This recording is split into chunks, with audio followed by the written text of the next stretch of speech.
കഞ്ഞിക്കുഴി പഞ്ചായത്തിൽ ചുഴലിപ്പതാൽ പ്രദേശത്ത്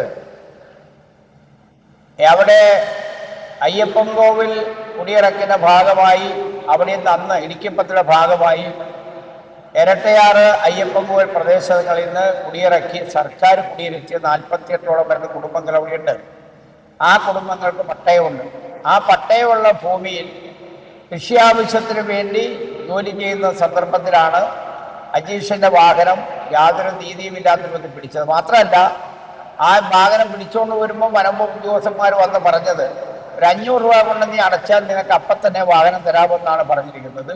കഴിഞ്ഞ ഏതാണ്ട് 4 വർഷക്കാലം ഇവിടെ കിടക്കുക, വണ്ടി അവിടെ കിടക്കുകയാണ്.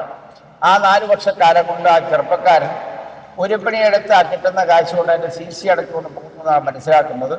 കഞ്ഞിക്കുഴി പഞ്ചായത്തിൽ വനം വകുപ്പിൻ്റെ ഭൂവിസ്തൃതിയുടെ ഭാഗമായി ഓരോ ദിവസവും ആന വരുന്നു.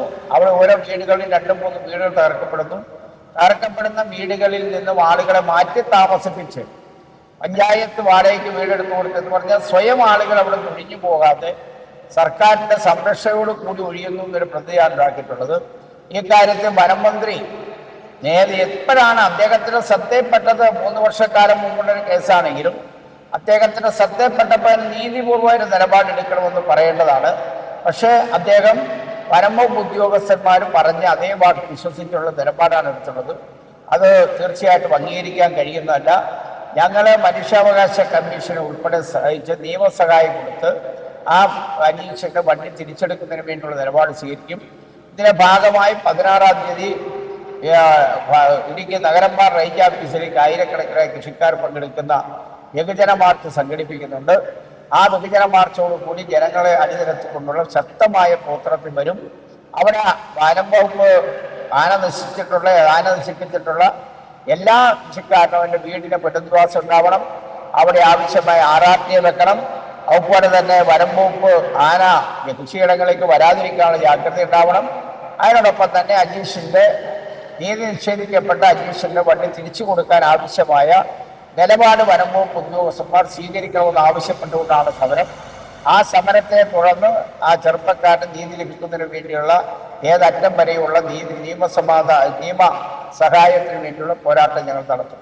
മന്ത്രിയുടെ ഇടപെടൽ അത് കാര്യക്ഷമമായിട്ട് തരുന്നില്ല. മന്ത്രി ഇപ്പം അങ്ങനെ പറയുമ്പോൾ സ്വാഭാവികമായിട്ടും വനം വകുപ്പ് ഉദ്യോഗസ്ഥന്മാർക്ക് കൂടുതൽ പ്രചോദനം ഉണ്ടാവും. കാരണം അവരെ നിയന്ത്രിക്കേണ്ടത് മന്ത്രിയാണല്ലോ. ഒരു സമാന്തര സർക്കാരായിട്ടാണല്ലോ കേരളത്തിൽ വനം വകുപ്പ് ഉദ്യോഗസ്ഥന്മാർ പ്രവർത്തിക്കുന്നത്. അപ്പൊ അതിനെ കഴിഞ്ഞ് LDF ഗവൺമെന്റ് വളരെ തങ്കശികാന്ന് വിധത്തിൽ നിലപാട് സ്വീകരിച്ചു. വനഭൂമി പങ്കിടുന്ന 40ഓളം വരുന്ന മണ്ഡലങ്ങളിൽ വനം വകുപ്പ് മന്ത്രി തന്നെ പങ്കെടുത്ത് ജനങ്ങളുടെ അഭിപ്രായം കേട്ട് നിലപാട് സ്വീകരിക്കാൻ ഗവൺമെന്റ് തീരുമാനിച്ചു. ഒരു തീരുമാനം നടപ്പാക്കിയില്ല. കാരണം വനം വകുപ്പ് ഉദ്യോഗസ്ഥന്മാര് പറയുന്നത് മാത്രം കേട്ടുകൊണ്ടല്ല മന്ത്രിമാർ പ്രവർത്തിക്കേണ്ടത്. ഉദ്യോഗസ്ഥന്മാർ പറയുന്നതിന്റെ അടിസ്ഥാനത്തിലാണ് ഇപ്പോൾ അദ്ദേഹം പ്രതികരിച്ചിട്ടുള്ളത്. അദ്ദേഹം ഇത്തരം ഒരു പരാമർശം നടത്താൻ പാടില്ലായിരുന്നു. ഇത് മാത്രമല്ല, അവിടെ ഒരു പാവപ്പെട്ട ആദിവാസിയെ ആന ചവിട്ടിക്കൊന്ന പുള്ളി പറഞ്ഞല്ല, സർക്കാർ മാറിയത് ആന അറിഞ്ഞില്ലേതാണ്. പരിഹാസ രൂപത്തിലാണ് ഇടുക്കി ജില്ലയിലെ വനഭൂമി കയ്യേറുന്നത്, ആ വനഭൂമിയുമായി ബന്ധപ്പെട്ട് വരുന്ന പ്രശ്നങ്ങൾ, അതുപോലെ തന്നെ വനം വകുപ്പ് ഉദ്യോഗസ്ഥ ഭൂമിയുടെ വിസ്തൃതി വർദ്ധിപ്പിക്കുന്നതിന് വേണ്ടി എടുക്കുന്ന നിലപാട്, ആളുകളുടെ വീട് തകർത്താൽ ആളുകളെ കൊന്നാലല്ല, ഒരു തമാശ രൂപത്തിൽ ഉള്ള സമീപനമാണ് ബഹുമാനപ്പെട്ട വനം വകുപ്പ് മന്ത്രി സ്വീകരിക്കുന്നത്. അദ്ദേഹത്തിന് ഈ നടപടി തിരുത്തിയേ പറ്റൂ. അത് തിരുത്താൻ ആവശ്യമായ വളരെ ശക്തമായ ബഹുജനരോക്ഷം ഇടുക്കി ജില്ലയിൽ ഉയർന്നു വരും. അപ്പൊ സ്വാഭാവികമായിട്ടും മന്ത്രിക്ക് തന്നെ നിലപാട് തിരുത്തിക്കൊണ്ട് മുന്നോട്ട് പോകാൻ കഴിയുള്ളൂ. ആ രൂപത്തേക്കുള്ള ജനകീയമായ ഇടപെടലിൽ ഞങ്ങൾ നേതൃത്വം നൽകും.